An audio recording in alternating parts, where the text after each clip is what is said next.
요즘은 오래 사는 것은 물론 삶의 마무리를 어떻게 잘할 것인가에 대한 관심도 커지고 있습니다.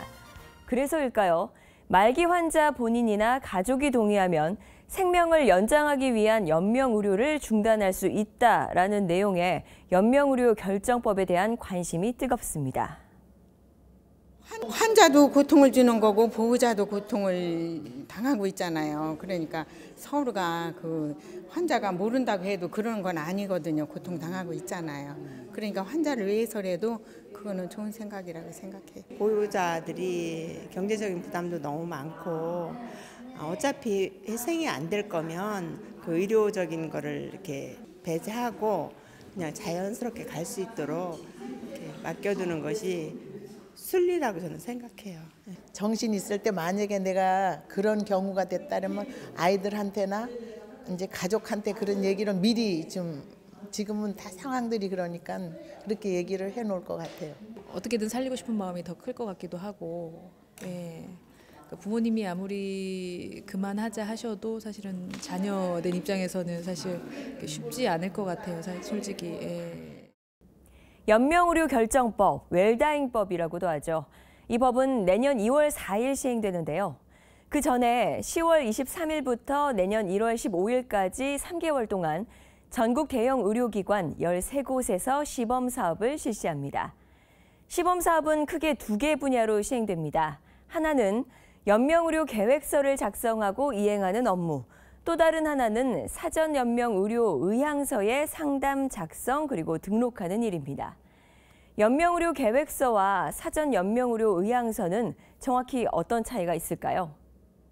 먼저 사전 연명의료 의향서는 말 그대로 사전에 연명의료에 대한 의향이 있느냐를 물어보는 건데요. 19세 이상 성인이 등록된 기관에 건강할 때 작성에 등록할 수 있습니다. 향후 본인의 임종이 임박했을 때 연명의료 중단 또는 유보의 근거로 쓰입니다. 이 사전 연명의료 의향서가 미래의 상황에 대비해 작성하는 거라면 연명의료 계획서는요, 담당 의사가 말기 환자의 뜻에 따라 연명의료 중단 여부를 기록하는 문서입니다. 마찬가지로 임종 시 법적 효력을 갖습니다. 시범 사업이 끝나고 내년 2월부터 담당 의사와 해당 분야 전문의 1명으로부터 임종 과정에 있다는 의학적 판단을 받은 환자는 심폐소생술, 혈액투석, 항암제, 인공호흡기 착용 이 4가지의 연명의료를 시행하지 않거나 중단하는 결정을 할 수 있는데요. 이때 환자 본인은 직접 사전 연명의료 의향서 또는 연명의료 계획서를 통해 연명의료를 원치 않는다는 분명한 의사표시를 해야 하고요.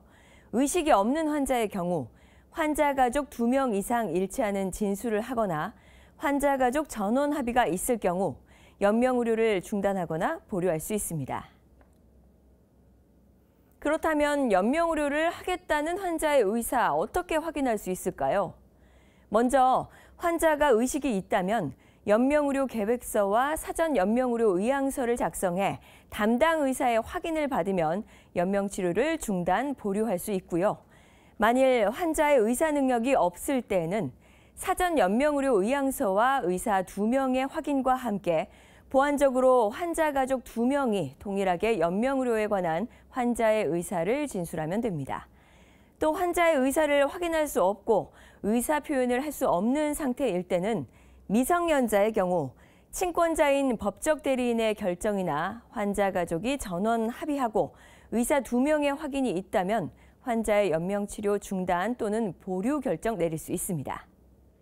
시범사업 기간 중에 작성된 사전 연명의료 의향서와 연명의료 계획서는요, 작성자 동의하에 내년 2월 개시되는 연명의료 계획서 등록 시스템에 정식으로 등재가 되고요. 법적으로 유효한 서류로 인정됩니다. 기타 자세한 내용은 국가생명윤리정책연구원 국립연명의료관리기관 설립추진단으로 문의하시면 자세한 설명을 들으실 수 있습니다. 지금까지 똑똑한 정책 뉴스였습니다.